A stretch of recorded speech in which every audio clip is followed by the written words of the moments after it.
শহীদ স্মৃতি কলেজের পক্ষ থেকে সবাইকে শুভেচ্ছা। আজকে আমরা জীববিজ্ঞান প্রথম পত্রের চতুর্থ অধ্যায়ের অণুজীব নিয়ে আলোচনা করব। অণুজীবের ভিতরে আজকে আলোচনার বিষয়বস্তু হচ্ছে আমাদের ভাইরাস। প্রথমে আমরা বুঝি অণুজীব কি। অণুজীব হচ্ছে যে সমস্ত জীব আণুবীক্ষণিক, খালি চোখে দেখা যায় না, তাদেরকে আমরা অণুজীব বলি।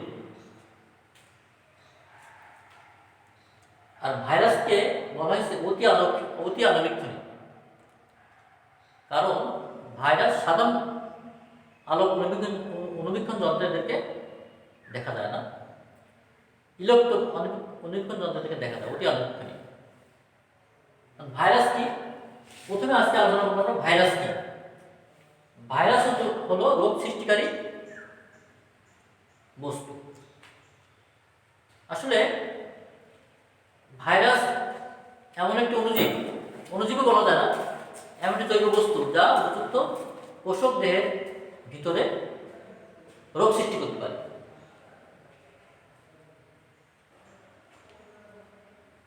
অতি আণুবীক্ষণিক বস্তু যা উপযুক্ত পোষক দেহের ভিতরে অভ্যন্তরে রোগ সৃষ্টি করতে পারে, এরাই হচ্ছে ভাইরাস। পোষকদের বাইরে এরা নির্জীব বস্তুর মতো, জড় বস্তুর মতো আচরণ করে। আবিষ্কার সম্পর্কে আমরা বলি, 1892 সালে রাশিয়ান বিজ্ঞানী দিমিত্রি আইভানোভস্কি এই ভাইরাসকে তামাক পাতায়, সর্বপ্রথম তামাক পাতা ভাইরাস আবিষ্কার করেন। এর অনেক পরে আমেরিকান বিজ্ঞানী স্ট্যানলি 1935 সালে স্ট্যানলি ভাইরাসকে পৃথক করতে সক্ষম হন। টোবাকো মোজাইক ভাইরাসকে, এটাকে বলা হয় টোবাকো তামাক পাতা ভাইরাস বা TMV, tobacco mosaic virus, TMV ভাইরাসকে পৃথক করতে সক্ষম হন 1935 সালে বিজ্ঞানী স্ট্যানলি। এখন আমরা বলি আকৃতি কেমন।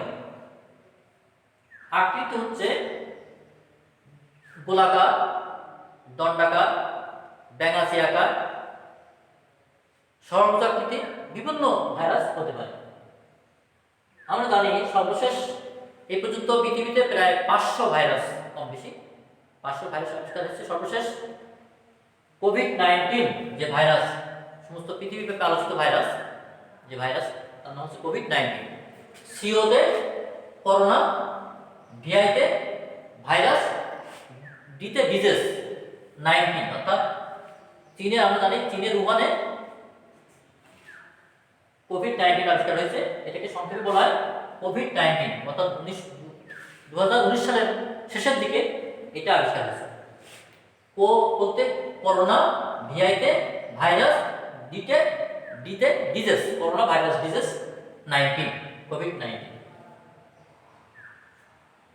আয়তন, ভাইরাস সাধারণত 8 থেকে 300 ন্যানোমিটার, 8 থেকে 300 ন্যানোমিটার পর্যন্ত হতে পারে। এখন আমরা ন্যানোমিটার কাকে বলবো? 1 মিলিমিটারকে যদি আমরা 1000 ভাগ করি তাহলে তাকে বলা হয় মাইক্রোমিটার। আবার ওই মাইক্রোমিটারকে যদি 1000 ভাগ করি তার এক ভাগকে বলা হয়েছে ন্যানোমিটার। কত ক্ষুদ্র! 1 মিলিমিটারের 1000 ভাগ করলে হবে মাইক্রোমিটার, আর 1 মাইক্রোমিটারকে 1000 ভাগ করলে হবে তার এক ভাগকে বলা হয় ন্যানোমিটার। তাহলে ভাইরাসের আয়তন হতে পারে 8 থেকে 300 ন্যানোমিটার। এখন ভাইরাসের বৈশিষ্ট্য,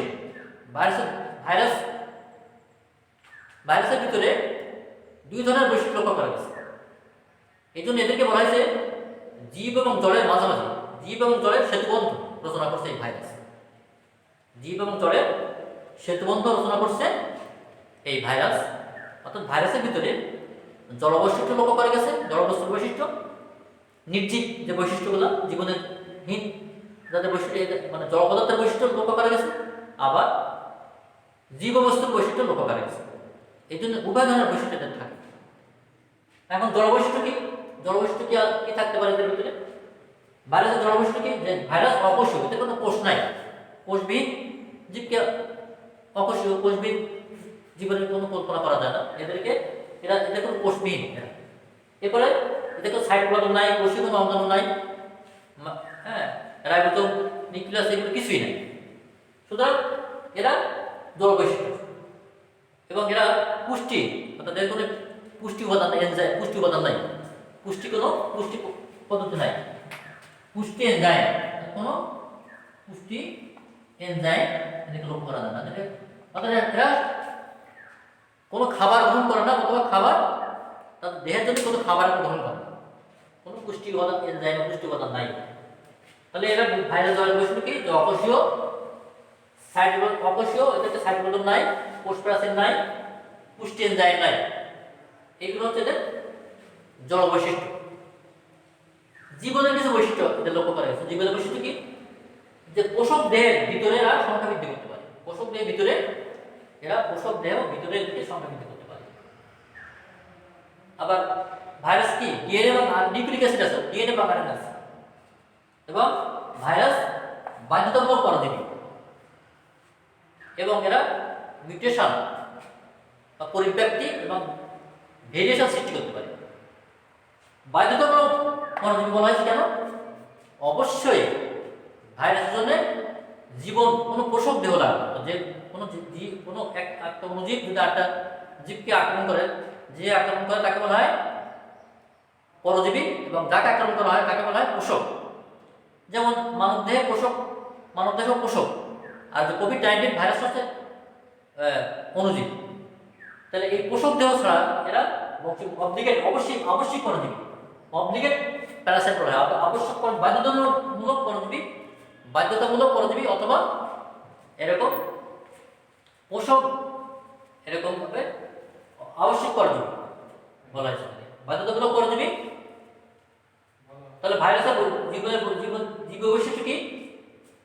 যারা পোষক দেহের ভিতরে বংশবৃদ্ধি করতে পারে, ডিএনএ আরএনএ আছে, এবং এদেরকে আবশ্যিক পরজীবী বলা হয়েছে। এবং এরা মিউটেশন পরিব্যক্তি বা মিউটেশন ঘটাতে পারে সক্ষম, এবং এরা ভেরিয়েশন বৈচিত্র্য সৃষ্টি করতে সক্ষম। এই বৈশিষ্ট্যগুলো হচ্ছে এদের জীবীয় বৈশিষ্ট্য।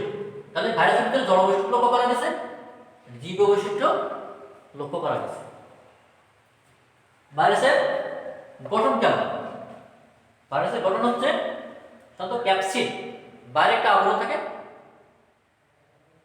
প্রোটিন নির্মিত একটা আবরণ, প্রোটিনের একটা আবরণ, যাকে বলা হয়েছে ক্যাপসিড। বাইরে একটা প্রোটিন নির্মিত আবরণ থাকে, তাকে বলা হয়েছে ক্যাপসিড। অর্থাৎ এরকম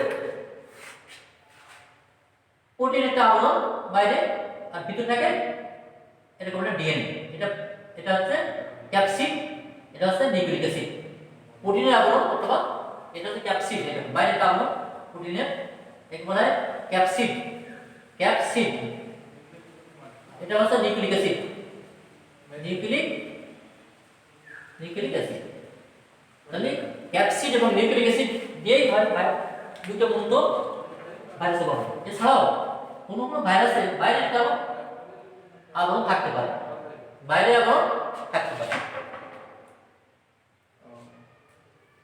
ভাইরাসের প্রকারভেদ, কত রকম ভাইরাস হতে পারে।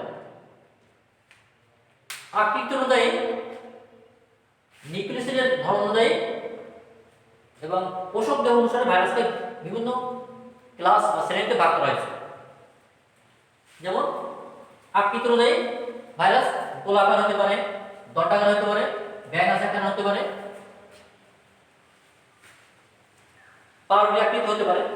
আকৃতি অনুযায়ী বিভিন্ন গোলাকার, দণ্ডাকার, তারপরে বর্তুলাকার বিভিন্ন ভাইরাস, বিভিন্ন রকম আকৃতি অনুযায়ী ভাইরাস হতে পারে। এরপরে নিউক্লিক অ্যাসিডের ধরন অনুযায়ী ভাইরাস দুই ধরনের হতে পারে। একটা হচ্ছে ডিএনএ ভাইরাস, একটা হচ্ছে আরএনএ ভাইরাস। অর্থাৎ যে সমস্ত ভাইরাস দেহে ডিএনএ এবং আরএনএ একসাথে থাকে না। কোনো ভাইরাসে ডিএনএ থাকে, আবার কোনো ভাইরাস আরএনএ থাকে, যেমন টি2 ভাইরাস ফার্স্ট একটা ডিএনএ ভাইরাস, আর করোনা ভাইরাস একটা আরএনএ ভাইরাস। তাহলে নিউক্লিয়াস এসিডের ধর্ম অনুযায়ী ভাইরাস দুই রকম হতে পারে, ডিএনএ ভাইরাস এবং আরএনএ ভাইরাস। আর পোষক দেহ অনুসারে ভাইরাস দুই ধরনের হতে পারে, একটা হচ্ছে উদ্ভিদ ভাইরাস, উদ্ভিদকে আক্রমণকারী যে ভাইরাস তাকে বলা হয় উদ্ভিদ ভাইরাস। প্রাণীকে আক্রমণকারী যে সমস্ত ভাইরাস আছে প্রকৃতিতে তাকে বলা হয় প্রাণী ভাইরাস। ব্যাকটেরিওফাজ, ব্যাকটেরিয়াকে আক্রমণকারী ভাইরাসকে বলা হয়েছে ব্যাকটেরিওফাজ, এবং সায়ানোব্যাকটেরিয়াকে আক্রমণকারী ভাইরাসকে বলা হয়েছে সায়ানোফাজ। তাহলে পোষক দেহ অনুসারে কয় রকম হতে পারে? চার রকম: উদ্ভিদ ভাইরাস, প্রাণী ভাইরাস, ব্যাকটেরিওফাজ এবং সায়ানোফাজ। তাহলে চার রকম ভাইরাস হতে পারে। তাহলে ভাইরাস এরপর আমরা দেখব টি2 ব্যাকটেরিওফাজের গঠন। টি2 ব্যাকটেরিওফাজ এর গঠন দেখি আমরা একটু।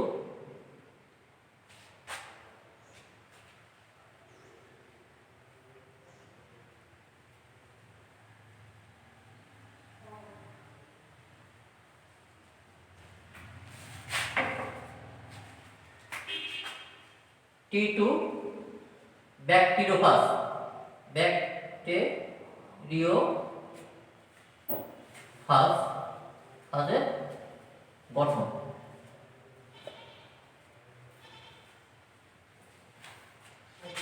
এই পর্যন্ত যত ভাইরাস আবিষ্কার হয়েছে তার ভিতরে টি2 ব্যাকটেরিওফাজ সম্পর্কে বেশি জানা গেছে, এই জন্য আমরা টি2 ব্যাকটেরিওফাজ নিয়ে আলোচনা করব। যেমন এই ভাইরাসের থাকে এরা ব্যাকটেরিয়াকে আক্রমণ করে, এই জন্য এদেরকে বলা হয়েছে ব্যাকটেরিওফাজ। ব্যাকটেরিয়াকে ধ্বংস করতে পারে এই ভাইরাস। ব্যাকটেরিয়া দেখতে অনেকটা কি কি থাকে এখানে,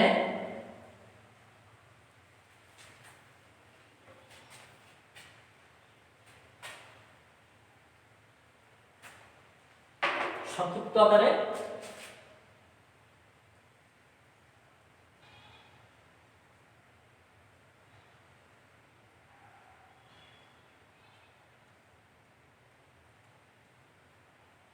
এটা বলা হচ্ছে এর মাথা বা হেড, একটা লেজ, আর এটা হলো বেস প্লেট। এখানে 6টি স্পর্শতন্তু থাকতে পারে, 6টি কম বেশি স্পর্শতন্তু থাকতে পারে।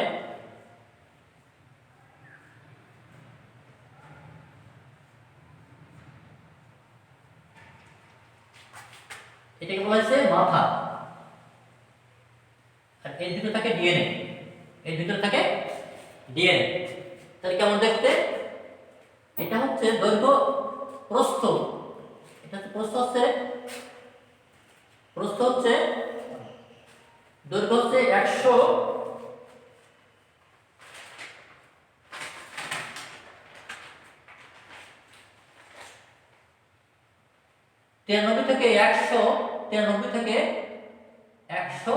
ন্যানোমিটার, আর প্রস্থ হচ্ছে 65 ন্যানোমিটার, এনএম বা ন্যানোমিটার।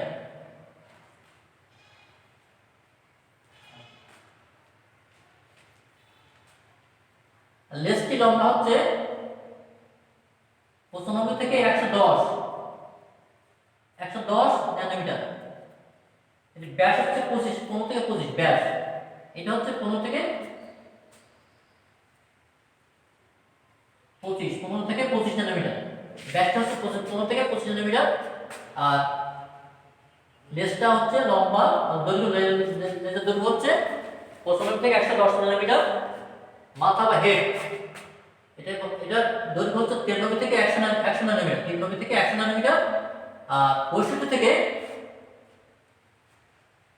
65 ন্যানোমিটার হচ্ছে এর প্রস্থ। এটা হচ্ছে মাথা, এটাকে বলা হচ্ছে গলা, এটা মাথা বা হেড। এটা হলো ক্যাপসিড, এটাই হচ্ছে ক্যাপসিড। আর এটা হচ্ছে ডিএনএ, নিউক্লিক অ্যাসিড। নিউক্লিক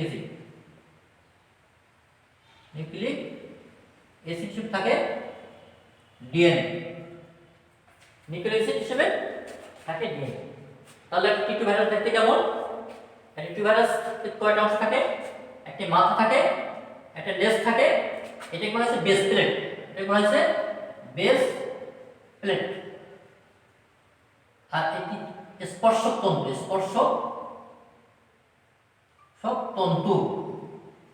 তন্তু আর এটা বলা হচ্ছে স্পাইক বা কাটা স্পাইক।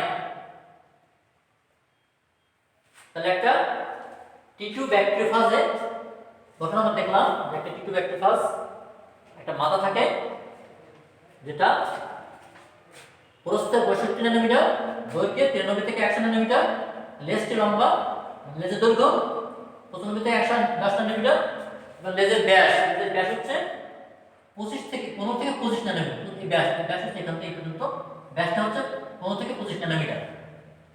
আর থাকে নিচের দিকে থাকে একটা, উপরের দিকে একটা কলার থাকে, একটা কলার, আর নিচের দিকে থাকে একটা বেস প্লেট, এটা বলা হচ্ছে বেস প্লেট, এটা বলা হচ্ছে বেস প্লেট, এটা বেস প্লেট। আর এটা হচ্ছে স্পাইক, স্পর্শক তন্তু, এগুলো হচ্ছে স্পর্শক তন্তু, এটা স্পাইক, এটা বেস প্লেট। তাহলে একটা টিস্যু ব্যাকটেরিওফাজ দেখতে এরকম হতে পারে। তাহলে আমরা প্রথমে আবার আসি যে ভাইরাস হলো এক প্রকার আণুবীক্ষণিক জীব যা উপযুক্ত কোষকের ভিতরে বংশবৃদ্ধি করতে পারে। ভাইরাস কি? ভাইরাস আবিষ্কার, আকৃতি, আয়তন, ভাইরাসের ধরন বৈশিষ্ট্য, ভাইরাসের জীব বৈশিষ্ট্য, ভাইরাসের গঠন, ভাইরাসের প্রকারভেদ, টিস্যু ব্যাকটেরিওফাজের গঠন সবকে আজকে আমরা আলোচনা করলাম। আজকের পরবর্তী ক্লাসে আমরা ভাইরাসের আরো ব্যাকটেরিয়া সঙ্গে ভাইরাসের অন্যান্য গুলো নিয়ে আলোচনা করবো। আজকে এই পর্যন্ত, সবাইকে ধন্যবাদ।